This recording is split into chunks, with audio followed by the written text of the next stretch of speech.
Welcome to Global Shift Network, where the world changes daily.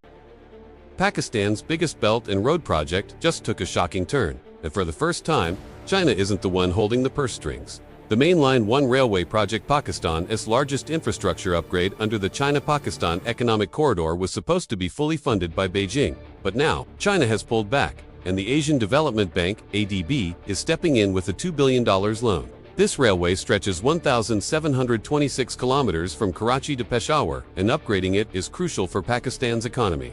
But here's the twist. This is the first Belt and Road project in Pakistan funded by a third party instead of China. So the question is, why is Beijing suddenly backing away from its so-called iron brother? There are three big reasons Beijing is hesitating. First, financial risks. Pakistan already owes over $1.5 billion to Chinese power firms, and payments are constantly delayed. Why would China pour in more money when old bills aren't being cleared? Second, security concerns.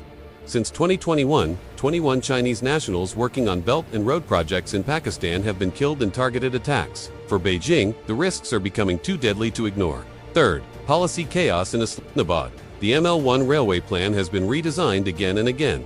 Costs jumped from $6.8 billion to $9.8 billion, then back down to $6.7 billion, all on Pakistan's requests. To China, this looks like red flags everywhere. So instead of writing a blank check, Beijing is now welcoming outsiders like the ADB into projects it once controlled exclusively. This shift could be a turning point. Unlike China's closed-door deals, the ADB enforces global bidding rules, transparency, and accountability. That means Chinese companies can't just be handpicked anymore. Sure, the ADB process is slower, but it also brings more credibility and less political backlash. For Pakistan, this might mean fewer flashy promises, but more sustainable results. Does this mean Pakistan is walking away from China?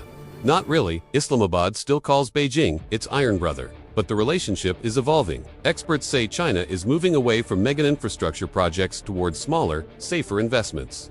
So here's the big question. Is this the beginning of Pakistan diversifying its economic future, or just a sign that China is no longer willing to foot the bill?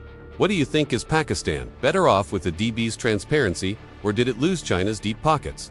Comment below, and don't forget to share this with someone who needs to know how global power is shifting. Do subscribe the channel, it motivates me to create more such updates.